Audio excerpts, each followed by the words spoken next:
Bonjour, my wonderful friend Alex. Hi. Hey, how are you? Oh my God, you're such a sight for sore eyes. Oh, I haven't seen you since August of last year. Can you Since- believe that? And before that, it had been years. And thank you for coming into bed with me. Um, I'm so excited to be here. I'm trying to still be in a great, great mood, even though I wish you were in bed and I could squeeze everything. But Yes. it's strange for us to not have conventions and conferences and everything else where we normally see Or at each least other. pass each other. Yeah. Sweat every time there's an opportunity for me to sweat with you. Yes. And can I say, oh, sorry, I need to tell this to everybody. Alex spoils me rotten because no matter what he is teaching, including Strong Nation, including like he could be teaching the straightest thing out there. If I'm in the room, he will give me a little. Yeah. I You don't have always to have a get a. little code. I always get a little shoulder shake. I always get a little booty shake. I always something, and I'm like those weird people that go to concerts and like I don't know. John Bon Jovi says something. I'm gonna do it myself. John Bon Jovi, Drake will say something, and you're like, is he talking to me? I'm like that with Alex when he goes and he Yes, does a little shoulder that shake, and I'm was like, just for you. No eye contact, so it's only we know.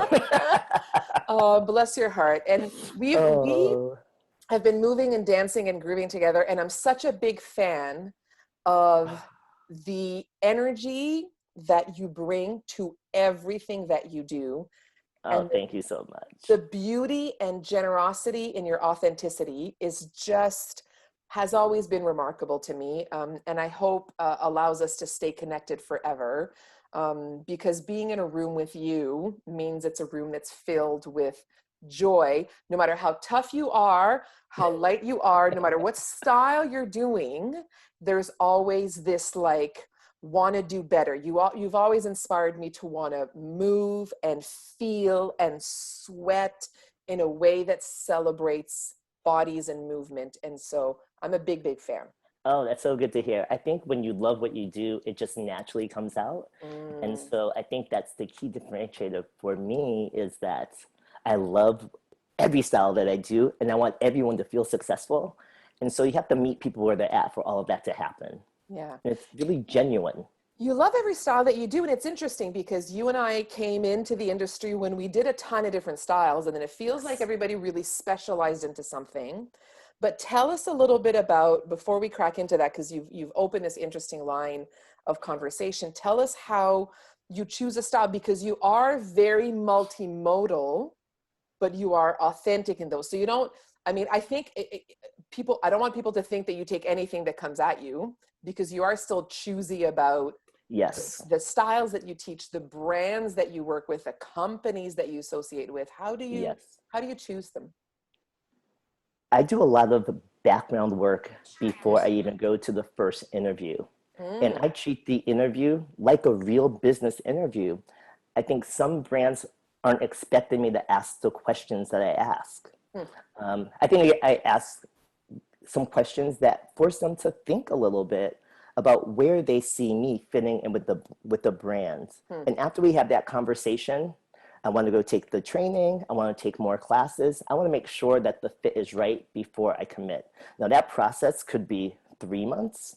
In terms of, I'm going to use Strong Nation as an example. Mm. My first meeting with them was at Ursula in March. I think I fully committed October. So it's not just, yes, let's do it. It's okay, I want Mm. to understand who's behind the program. What are the other facets of the program? Who's on the marketing team? Who are the other educators that are on the team? Where do you Mm. see the growth of the brand? How that brand is positioned against other brands? I want to make sure it's a great fit Mm. because it's not just me fitting in with them, they have to fit in with me as well. It's really got to be that match made in heaven. How did you learn to do that? Did you learn that the hard way? Did you learn it by, did you have brands that you maybe moved too quickly with, you know, like, or have you all, okay, tell us about that. Yes. How you just Um, yeah, I don't want to say brand based, but projects. project. So I think when you're approached about a project, Mm. you just sometimes you just say yes. Mm. And then you're like, oh, I should have asked because then down the line in the project, you're finding out stuff that like, I may have approached it this way, Mm. or I could have done this better. So that's why even with projects, I ask a ton of questions right from the get-go, because I want to have as much information as I can to make the best informed decision for both me and for them. Mm. So I don't take any opportunity. There was one opportunity I took 2 years ago that in retrospect, and I knew it when I said yes, I should have said no. Mm. At the time I was working a lot and I had scheduled a mini vacation before the next conference. And this project happened during that mini vacation. So in hindsight, I should have said, thank you. However, I won't be at my best because I'm not 100%. And that's not going to be the most productive for your project. But instead I was like, hey, it's a great opportunity. Let me do it. Mm. And in the moment when I was actually in the project, I was like, ah, it was kind of willing yourself to bring your best work, even though it Yeah. was mentally and physically draining. You know how I know if I'm involved in something, and this is like very easy for me to know if I'm involved in something that I probably either should have said no to or it's time for me to move out of, is when I start to think about how much I'm getting paid. The Mm-hmm. second I'm like, it's $300, just the second I go to money, I'm like, oh no, Yes. this is not, no, no, because it's a, Mm-hmm. well, what's, just suck it up kind of thing. You're at Yes. least getting, the second I start, yeah, for me, that's a really telltale sign that it's something that if I look into considering that versus everything else that comes with it. Right. And when you wake up in the morning, if you're not excited to go to Yeah. that project, Mm, or even like class, if I'm not excited to teach that class, it yeah. is time for me to give that class up. Yeah, for sure. And it's so tough to do it. Have you done Yes. that? Are you Oh, like, I yes. usually have a bit of a breakdown when I'm like, and people are like, it's just a class. And I'm like, no, but you don't understand what I put into building Yes. this and the people. And The yeah. connections, the community, like, and you have to tell them, like, it's me, it's not you guys, it's me, Yeah, that's oh, that's so that, tough. that feeling. So you moved back to the East Coast Yes. before the world changed, not long before the world changed. No. And I see it. I mean, I see it on some of the Facebook groups and the instructor things and things like that, where they're like, I don't know how do I find work? Nobody knows me. What do I do? Yet, from what we can tell, Alex, you've still been moving forward in your career. How did that work for you? How did you make that? I think the first step was deciding to move because Mm, I knew last year I was going to move. I was moving from LA back to the East Coast to Connecticut or the Connecticut area or somewhere on the East Coast. Even then, wasn't sure where. I mm, just knew I wanted to be closer to my family. okay. So I decided last year. And so, moving to the East Coast from sunny LA, what do we have here? We have snow. So I'm like, okay, the time frame is going to be after March Yeah. because the weather is so unpredictable. Yeah. Then last end of November, beginning of December, I was like, you know what? I'm just going to pack up and move, and I want to be out by January. Wow. And so for that to happen, I really had to tap into my network. Mm, Your network is really what opens up lots of opportunities for me. So in terms of teaching on a weekly basis, I was lucky because I was teaching for Equinox, and they have facilities and locations in Connecticut where I ended up. okay. So for me, I have 3 Equinox locations within 15 miles of my apartment. Oh, wow. And so, it's like a new instructor. You're starting new again. You're Yeah. subbing all the classes that you can Yeah. until things close down. Also, I had a lunch with Irene McCormick, and at the time, she was affiliated with Orange Theory. Hmm. And so I was just talking to her and I said, hey, I'm going to be moving next year. And she was like, hey, where are you moving to? And I said, Stamford, Connecticut, hopefully. And she was like, oh, well, we have 2 locations there. We're opening up a third one at that time in March. And so she referred me into that facility. So I was able to start working right away when I moved. Mm, But now we have to start to think about that was stuff that happens during the week. Now on the weekends is when I go do trainings for other brands mm, and conferences. So we know that world right now is virtual. mhm, So because I've had multiple roles in terms of fitness, from an educator to video talent to content creator, that really set me up for very different projects that kind of held mm, me through this transition period that we're going through. mhm. Because we know whether some projects are product based or they're skill set based. Because we know going from a live setting to a virtual setting from a teacher standpoint is very different. What are the words that you're using to choose to teach? Are you actually seeing people in front of you, or are you talking to a blank screen? Mm-hmm. How do you need to position your body in a virtual setting? Are you always square? Are you perpendicular? Are you on a diagonal? And so I started to create content about that for different projects. Mm.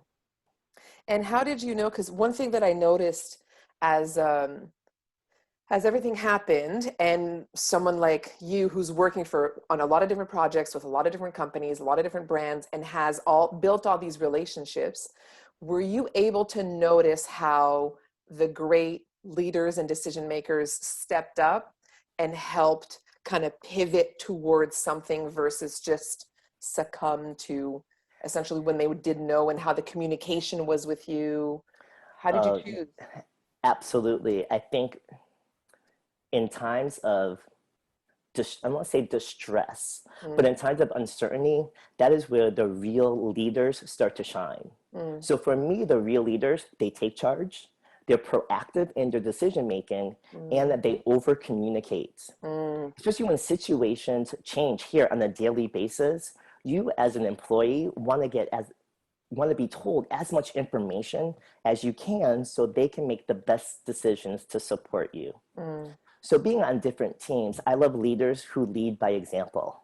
They're confident in creating a roadmap and then kind of energizing the troops so we can all reach that common goal. Mm, On the other side, I love leaders who are very collaborative, especially on international brands, because every region is very different. Even in the States, each state has different protocols. mhm, So those are the leaders who really ask your opinion, look for your insights, again, that you can partner together mm. to really offer support and resources so that you can be your best in that area. I'm so glad that you're saying that, the collaborative effort part of being the, because, and if nothing else, we all ebb and flow in our moments of clarity, in our moments of anxiety. It's a crisis. In our Yes, moments of trauma and everything else. And there could be a week where like Alex is like, I'm good, I'm on, I can take the reins, I can go move forward with that. Whereas others, and if you've got that collaborative effort, then the whole team can kind of pull their own weight when it's time, and have the expectations of that ebb and that flow and the compassion that comes along with that. So absolutely. Everyone benefits in those situations. yeah, wow. And I've noticed that throughout this with, because there's other things that have happened through, it's an interesting year, 2020. There's a Yes. lot that's coming out. Where do we begin? Feels like it was the year that was meant to be 10 years, and so there's a lot coming out, and there have been some social movements that you've been supporting, that you've been really trying to lend a hand to and lend a voice to. How are you managing to do that while also being a representative of a lot of different companies, a lot of different brands, and never mind your own personal brand of Alex, which Right, ultimately needs to stay really relevant and stay authentic? right. How are you managing to do that? So I think the first step for me as a brand is I made a concerted effort to make sure that I myself was a brand first who Mm, works to support other brands. mm, So it's Alex McLean, who is an educator for Strong Nation, Schwinn, and Stairmaster versus Schwinn Master Trainer Alex McLean. right. So people really had that differentiation for me as a brand, as a person who works for multiple brands. Now, given the situations that have been happening, specifically, the racism that's been going on in the US specifically, we also have seen that in the fitness industry. First, from an instructor standpoint, Mm, I know I've been in the industry for 25 years, and I know that I've had some friends who've had to use nicknames on the schedule because their names sounded too ethnic. mm, I've had other friends who had to change their hairstyle for exactly the same reason. In yeah. terms of hiring, sometimes you're pigeonholed as being, from a group fitness standpoint, being Mm, pigeonholed to certain formats. Oh, you should probably excel in rhythm-based or dance classes versus Pilates, yoga, or mind-body studio disciplines.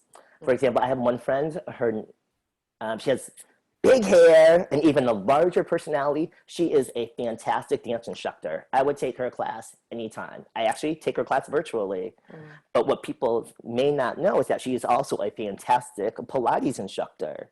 She works for different Pilates conventions. mm, And if we just go by look, that may not be the perception or Mm. your initial impression on what format she teaches. Mm.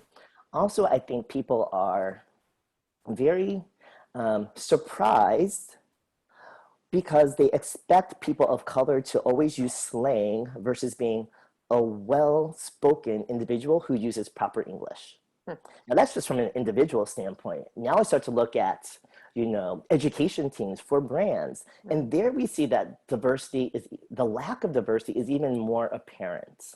Mm. For example, I was at a conference. I took a team class. It was led by 8 master trainers. 6 of them were blonde and blue-eyed, and the other 2 had brown hair. There was no diversity, even though on this team, they do have people of color. Mm. Now we know that from the education team, that feeds the funnel to the conference team. Yeah. Because at conferences, they're primarily sponsored sessions, and those sponsors are by brands. If the brands are already lacking diversity, we're already going to see that on the conference level. Now, the non-sponsored class sessions are usually taken by people who are already going to be there. Yeah. So for new people to come in, it creates a hurdle Mm. because conferences are looking at it from a profit standpoint. So you have your individuals, you have your education teams, and then you lead up to your conference levels. Now let's take a step back and look at even the bigger picture at corporations.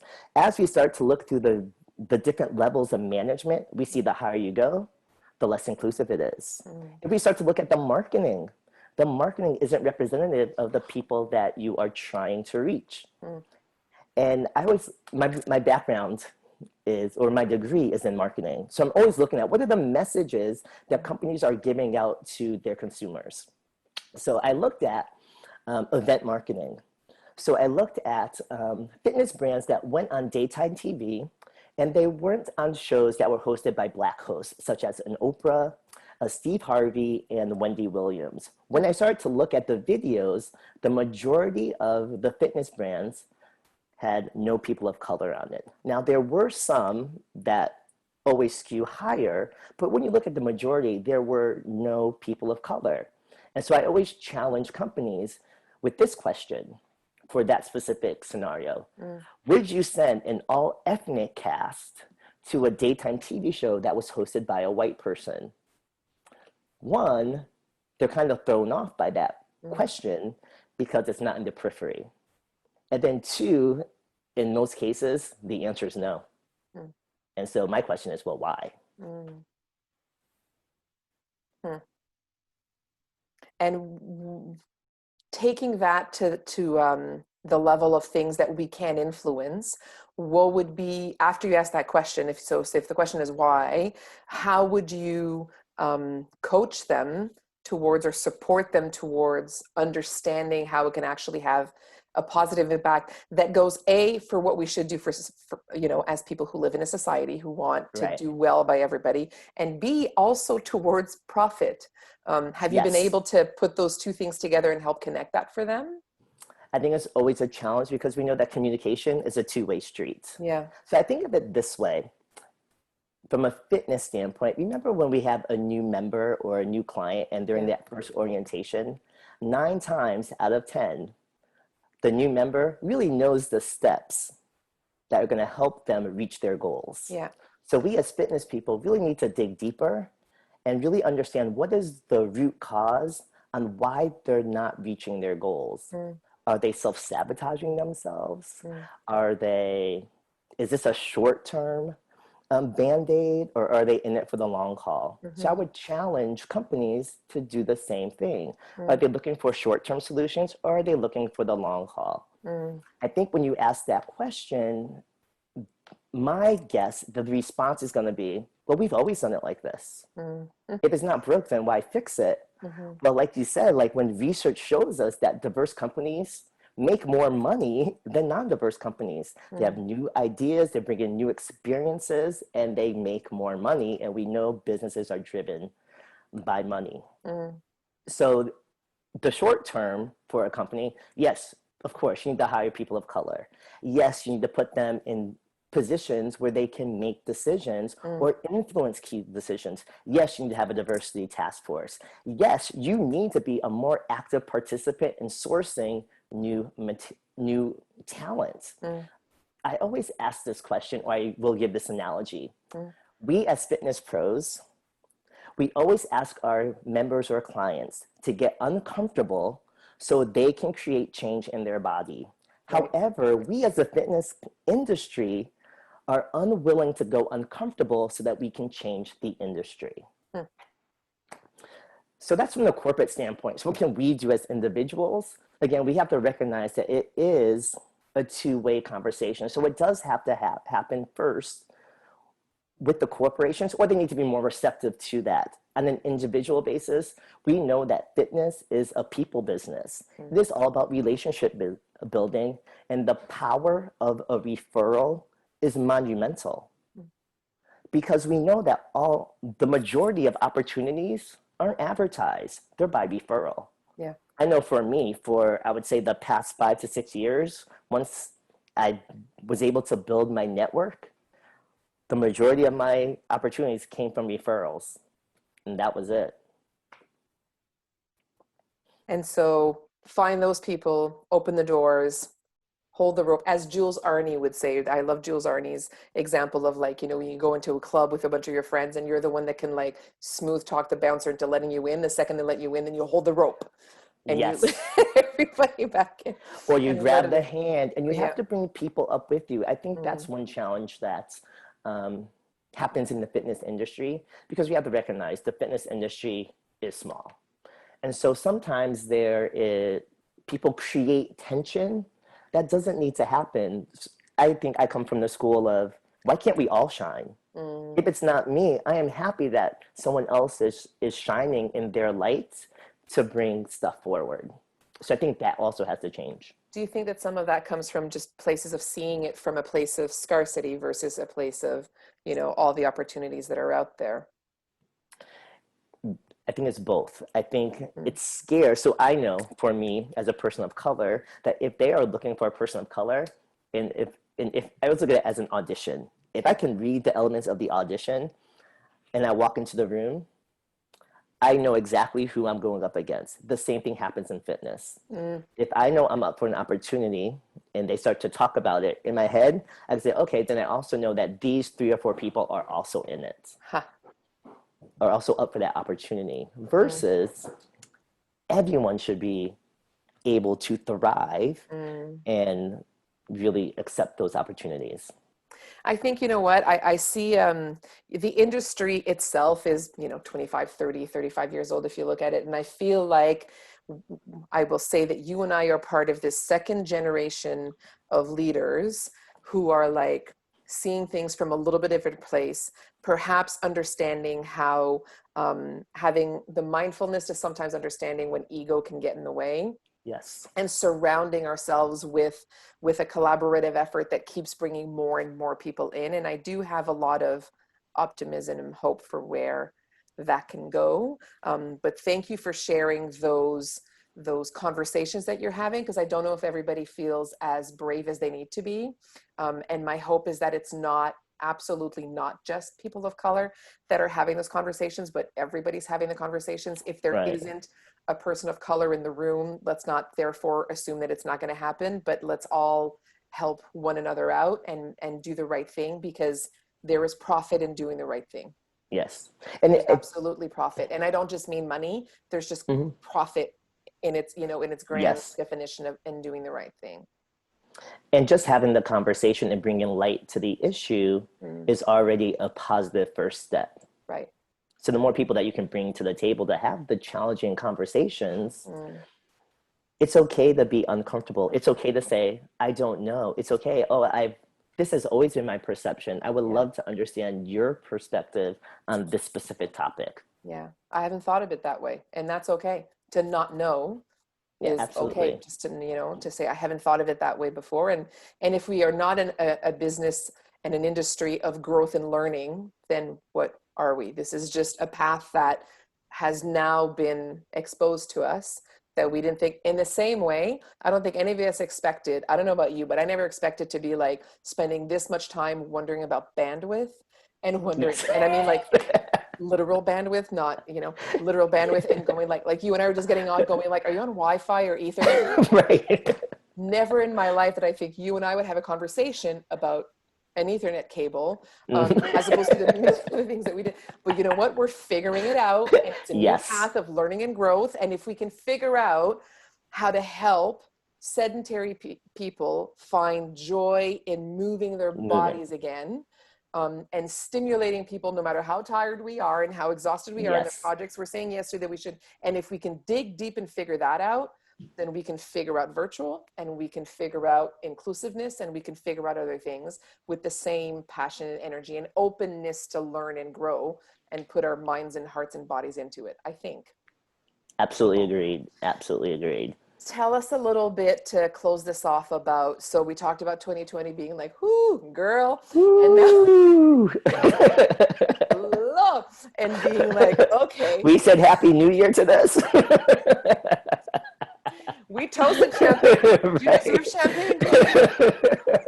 So now as we are, because you and I are filming this as we're going Uh, into the second half of 2020, I'd love to know what you're optimistic about, what keeps you grounded, what keeps you hopeful, what are you looking forward to? well, I know here where I live in Connecticut, we've been open for almost a month and a half to 2 months. So Mm, just again, seeing people and being social again. mm, I took my first trip 2 weeks ago for work. I went to Minnesota, which is the Midwest, about 3 hour flight. I never thought I would be so happy to travel to an airport, wait, in the pouring rain, get drenched in the process, mm, change clothes, hit another downpour when I landed, change clothes, I only had two pair, and then literally put my clothes up in front of the heater so it can dry for the next day. mm, Like I never thought I would be so excited to be around new people. mm, And I think that what helps me stay grounded, the first thing I do when I wake up is I take 2 to 3 minutes and also throughout the day and just focus on my breathing. I don't think about meditation, but I really want to focus on being able to take deeper breaths and how that calms my body before I start the day. mm, I also make sure that I turn off the phone at certain hours and mm. also the computer, and I schedule work in segments so I can just relax. Where I live about a half mile away from a beach, so I always walk there. I have my best music on, I'm playing some Janet Jackson as I go, and then I'm walking to the beach. Always. And then you have to have like your inner circle that you can talk to. Yeah. We're all social beings, so even setting up Zoom calls to see friends who live in other parts of the country or even the world. It was funny, yesterday, one of my friends did a workshop virtually, and he hopped on his IG Live, and he lives in Germany. You had Then later I hopped on. I'm in the U.S. We had our other friend George hop on, who is in Hong Kong, and then we had Aaron hop on, who lives on the West Coast, and then we're all cracking up, and it was just like our own little like master trainer meeting through Mm, IG because it was so good just to talk to people, mm, and really connect. I think that's what people need, that connection, whether it's mm. virtually or whether it's live. Thank you for sharing that. And thank you for reminding us that I think the things that we might have taken for granted before, we are indeed now soaking up, including Oh, downpours, absolutely. soaking up as much as we can. And so that, this getting in bed with people is one of those things for me that allows me to connect and see people that I love and I admire and that fill me up and motivate me. And so I'm just absolutely so grateful that you took the time to share all this with us today. We can catch up with you on social media and see you in all those places where you can be Yes. all the authentic sides of Alex Thank you in so much. virtual, or in person for the lucky ones that are in Yes. Stamford, Connecticut. And yes, when the border between us reopens, my friend, I will absolutely Yes. look forward to squeezing you. And when I'm allowed to squeeze you, I will hold on to you Right. But for right now, we have to do this. for so we'll do one of these. Oh, love me my virtual hugs in the meantime. Oh, You are such a beautiful person. Thank you for taking the time to connect with us today. thank you so much for having me. I had a great time. It's my pleasure. See you soon, my I'll friend. see you soon, Natalie.